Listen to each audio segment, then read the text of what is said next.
네, 조국 법무부 장관을 둘러싼 찬반 집회가 이어지고 있습니다. 같은 사안을 두고 주장이 양분되는 이유는 무엇일까요? 이런 주장들이 검찰 수사 그리고 전국에는 어떤 영향을 줄지까지 최영일 평론가 그리고 최단비 변호사와 짚어보도록 하겠습니다. 어서 오십시오. 안녕하세요. 네. 한쪽에서는 조국 장관 퇴진을 요구하고 네. 또 한쪽에서는 검찰 개혁을 요구하고 있습니다. 여론이 양분되는 모습인데 어떻게 보셨습니까? 네, 일단 여론이 양분되고 있고요. 말씀하신 것처럼 집회가 서울대, 고려대, 연세대에서 있었습니다. 예. 지금 학생들 같은 경우는 조국 장관이 퇴진을 해야 된다, 사퇴를 하라라고 촉구를 하고 있고요. 또 반면에 검찰청 앞에서 검찰이 지금 정치 검찰과 같이 수사로 외압을 하고 있다 이렇게 밝히면서 각각 양분되는 그러한 의견이 지금 표출되고 있습니다. 예, 평론가님 전체적으로 보면은 뭐 국민 여론조사가 일부 매주 나오고 있습니다만 조국 장관에 대한 반대 여론이 다소 높은 분위기인 것은 사실입니다. 하지만 이게 여야 지지층 양쪽이 다 이제 결집해 있는 상황에서 충돌하다 보니까 힘의 대결은 또 팽팽한 상황이에요. 지금 야당은 지금 정치적으로 이 문재인 정부를 조국 장관 임명에서부터 아주 성토를 하고 있고 예. 어찌 보면 이것을 추석 민심을 통과시키는 추석 밥상에 올리는 데까지 또 성공을 했습니다. 예. 그 이후에 여론도 출렁출렁하고 있습니다. 총선 전까지 갈 가능성이 높아요. 왜냐하면 정치적으로 야당이 주장하고 있는 반조국 연대라든가 그 결성은 쉽진 않아 보이지만 예. 어쨌든 보수 야당들을 중심으로 조국 장관에 대한 성토가 어느 정도 여론에 영향이 있다라고 지금 판단하고 있는 상황이에요. 예. 더 거세게 나오고 있습니다. 반면에 지금 여당 지지층들은 검찰을 지금 또 공격하고 있어요. 검찰이 정치 중심에 등장한 것 아니냐. 예. 과거 정치 검찰의 부활이다. 지금 조국 장관에 대한 이 대대적인 압수수색이라든가 또는 조국 가족 파헤치기가 도를 넘었다.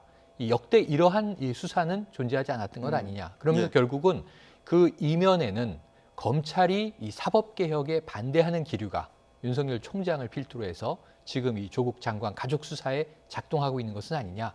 그래서 사법개혁을 멈춰서는 안 된다. 조국 장관이 사법개혁을 이뤄나가야 한다. 그러니까 이제 조국 장관 지지가 바로 이제 검찰 개혁으로 연결돼 있고요. 또 조국 장관 반대는 굳이 거기에는 검찰 개혁이 들어있지는 않지만 결국 불공정을 어떻게 지금 불의한 장관이 바로 세우겠느냐 하는 논리로 공격을 하고 있는데 예. 이 양쪽 모두 지금 현재까지 물러설 기미가 없거든요. 그러니까 예. 여론 자체는 조국 장관에 대한 반대 여론이 높은 가운데 수치가 매주 요동을 치고 있는데 어쨌든 이 결집한 여야 지지층의 격돌은 팽팽한 상황이고 매주 우리가 보고 있는 이제 집회들로 연결이 되고 있습니다. 네, 이렇게 여론이 팽팽하게 맞서고 있다 보니까 말씀하신 것처럼 여론 집계도 조금 출렁이고 있는 모습을 네. 보고 있는데 또 추석 민심 이후에 일부 대학생 그리고 교수들도 조국 장관 사퇴의 목소리를 높이고 있습니다. 네. 직접 한번 들어보시죠.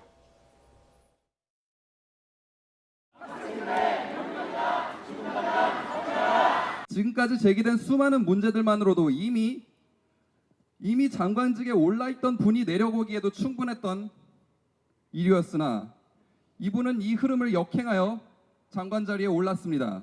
이념 편향적 세계관을 가지고 이념과 정반대로 이기적인 인생을 살아온 점이 입증된 인사의 손에 검찰개혁의 전권이 들려지는 사태는 막아야 하겠기에 이 자리에 나왔습니다. 네, 학생들과 또 교수들의 이야기까지 들어봤는데 또 조국 장관 사퇴를 촉구하는 측은 장관 자격이 없는 사람을 검찰 개혁할 수 없다. 이런 주장을 하고 있고요. 네. 가족이 수사를 받고 있는 상황에서 또 어떤 압력을 줄 수 있다. 이런 의견들도 있는 것 같은데 어떻게 보셨습니까? 네, 맞습니다. 특히 조국 장관 같은 경우에는 법무부 장관이라는 특수성이 있어요. 이 예. 법무부 장관이기 때문에 지금 본인 스스로가 조사를 물론 조국 장관 아직까지 조사 대상에 올랐다는 명시적인 언론 보도는 없습니다. 하지만 가족이 지금 수사를 받고 있고 가족이 수사를 받고 법으로 문제가 없다라고 하더라도 지금 학생들의 주장은 결국 이렇게 의혹이 있는 사람이 어떻게 법무부 장관을 할 수가 있느냐. 여기에 대해서 법무부 장관은 결국은 이 검찰을 지휘할 수 있는 지위에 있는데 그럼 본인의 가족을 수사하고 있는 검찰을 지휘할 수 있는 지위에 있다는 것이 맞는 것이냐 지금 이러한 주장을 하고 있고요. 결국은 그렇다고 하면 본인이 꼭 이 법무부 장관이 돼야 된다는 목적인 검찰 개혁을 어떻게 제대로 주도할 수 있겠느냐 이런 것들이 현재 학생이 보는 이제 학생들의 입장인 것 같고요. 학생들의 입장은 이것을 떠나서 가장 중요한 것은 불공정하다는 것이죠. 자신들이 갖고 있었던 모든 기회들이 결국은 공정하게 온 기회가 아니라 불공정하게 온 것이 아니냐에 대해서 많이 실망을 하는 것으로 보이고요. 하지만 이러한 지금 학생들이 주장하는 것처럼 과연 이 조국 법무부 장관이 이 장관으로 있는 것만으로도 검찰의 수사에 압박을 가할 수 있느냐, 이 부분은 또 별개라고 봅니다. 왜냐하면 조국 법무부 장관도 스스로 본인이 여기에 대해 수사를 지휘하거나 보고를 받지 않겠다고 하고 있고, 이 검찰이 지금 총력을 다해서 수사를 하고 있기 때문에, 다만 피의사실 공표와 관련되어서 최근에 조금 문제가 있었죠. 시기를 늦춘다고 했지만 이런 피의사실 공표와 관련된 문제들이 불거지면서 검찰이 뭐 소환의 시기라든지 아니면 소환 방법들을 조금 조심하는 것처럼 보여서 이러한 부분들의 영향이 있을지는 몰라도 수사 자체에 영향이 있다라고 하는 것은 아직은 좀 단정적으로 보기는 어렵다, 이렇게 보입니다. 예, 조국 장관을 반대하는 입장에서는 불공정을 이야기하고 있고 또 조국 장관을 지지하는 입장에서는 개혁, 검찰 개혁을 이야기하고 있는 건데, 또 대검찰청 앞에서 검찰을 규탄하는 집회가 열렸는데요. 참가자들 이야기 듣고 또 이야기 나눠보도록 하겠습니다. 정치 검찰! 정치 검찰, 정치 판사, 그걸 대변하는 쓰레기 언론까지 빼앗기지 않으려고 발악하는 검경 수사권 조정할 거 국민들이 국회의원 잘 뽑아서 통과시킬 거고, 저절로 검찰개혁 국민의힘으로 이뤄낼 테니까 정신 똑바로 차리십시오. 검찰 개혁을 요구하고 또 조 장관을 지지하는 측에서는 이렇게 검찰이 무리한 수사를 하고 있다, 이렇게 보고 있는 거겠죠. 네, 그렇습니다. 그런데 이제 워낙 그 대대적인 수사인 것은 사실이니까요. 네. 한번 이제 우리가 가정을 해보면 지금 검찰 발로 언론에 엄청나게 보도됐던 양들을 다 요약을 해보면 최악의 경우에 조국 장관 가족의 가족 사기극이 되는 거예요. 여기에 뭐 사문서 위조 혐의로 기소돼 있죠. 예. 사모펀드에도 사실은 정경심 교수가 실소유주 역할을 했다, 경영을 주도했다, 이런 이야기들이 나오고 있죠.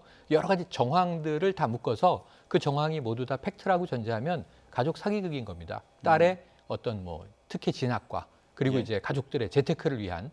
그런데 이것도 뭐 상당히 범죄는 범죄죠. 하지만 문제는 뭐냐면 이게 검찰이 지금 보시면 특수 2부 뭐 2개 팀, 여기다가 또 서울 남부지검에 있는 예. 합수단의 이제 금융전문수사팀까지 합류를 해서 그야말로 국정농단 수사보다 대대적으로 지금까지 수색당한 곳이 뭐 이 30여 곳, 많게는 50여 곳까지, 최근에 익성이라는 또 업체까지 압수수색하지 않았습니까? 예. 그럼 이렇게 대대적으로 압수수색을 벌이면서 소환 없는 기소까지 긴급하게 했어야 할 이유가 무엇이냐? 그게 공소시효 때문이다라고 이야기했지만 사실은 공소시효도 법적으로 다툼이 있는 것으로 나중에 확인이 됩니다. 예. 왜냐하면 9월 7일에 이 표창장이 만들어지지 않고 1년 후에 만들어졌다고 검찰발로 언론 보도가 나오거든요. 그럼 그 자체를 또 그 청문회 당일날 밤에 기소했어야 하는가?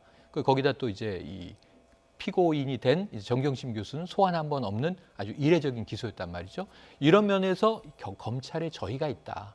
그렇다면 결국 조국 장관이 사법개혁을 강하게 추진하겠다고 표방한 인물이기 때문에 반대하기 위해서 이렇게 그야말로 일가족을 탈탈 터는 것 아니냐 하는 것이 지금 이제 검찰 개혁을 위해서 모여 있는 또 이제 지지 시민들의 주장이에요. 예. 그래서 보시면은 모두 다 피켓에 정치 검찰이라고 하는 규정을 지금 하고 있다고 보여지고, 이 검찰에 대한 규탄과 지금 조 장관 물러가라의 규탄 사이에 사실은 또 저는 정쟁적 요소가 껴 있다고 보여져요. 아까 반조국 연대라는 이 야당들의 말씀을 잠깐 언급했는데, 이건 내년 4월 총선을 향해서 결국은 조국 장관을 낙마시키면 문재인 정부에 타격을 줄 수 있다. 예. 이것이 굉장히 이제 아픈 골이다라고 하는 걸 집중하는 것 아니냐.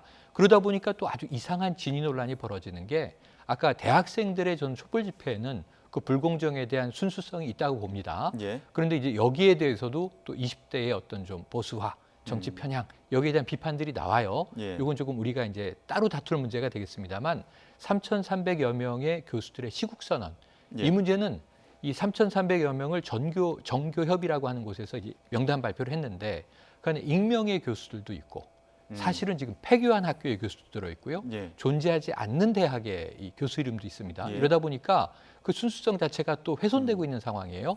명단을 재검토해서 다시 발표하겠다라고 좀 이제 이 시간을 미뤘는데, 이런 부분에 있어서는 서로 진위 논란까지 겹쳐지고 있어서 예. 상당히 좀 혼탁한 양상으로 가고 있습니다. 예, 지금 수사 상황 전반에서도 진위 논란이 계속 반복되고 그렇습니다. 있는 부분들도 있는데, 이렇게 여론이 양분되다 보니까 서로 팽팽해지고 네. 그러다 보니까 뭐 검찰 혹은 또 언론이라던가 이런 규탄하는 강도도 강해지고 있습니다.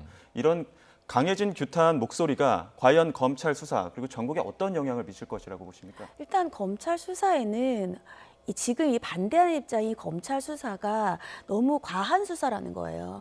과한 수사이고 과잉 수사라는 것이고 지금 검찰을 지지하는 입장에서는 이게 꼭 필요한 수사라는 거죠. 그렇기 때문에 양분될 수밖에 없습니다. 그리고 검찰 입장에서는 본인을 지지하는 세력도 있지만 반대하는 세력도 있기 때문에 수사에 어느 정도 부담을 느낄 수밖에 없어요. 그래서 수사 절차라든지 아니면 소환 절차 같은 것들에 대해서 고심을 할 수밖에 없고요. 다만 하나는 이 피의 사실 공표와 관련되어서 지금 이렇게 많은 사람들이 찬반 집회를 하는 것 자체가 이것을 찬성을 하건 반대를 하건 이 사건이 굉장히 온 국민의 관심을 받고 있다는 사건이라는 거죠. 그러면 단순히 이 사건은 개인의 사건을 이제 넘어서 전 국민의 관심을 받는 사건이고 좀 공개적인 사건으로 넘어갔다라고 볼 수 있기 때문에 이런 경우에는 어떤 검찰이 아니면 언론이 이것을 취재하고 여기에 관련된 내용들을 얘기하는 것이 단순한 개인적인 피의 사실 공표보다는 조금 공공의 알 권리에 조금 더 치중될 수 있다. 그 부분은 검찰이 이러한 찬반 집회에서의 찬성과 반대를 떠나서 검찰 수사에서는 조금 도움이 되는 부분일 수도 있다. 이렇게 보입니다.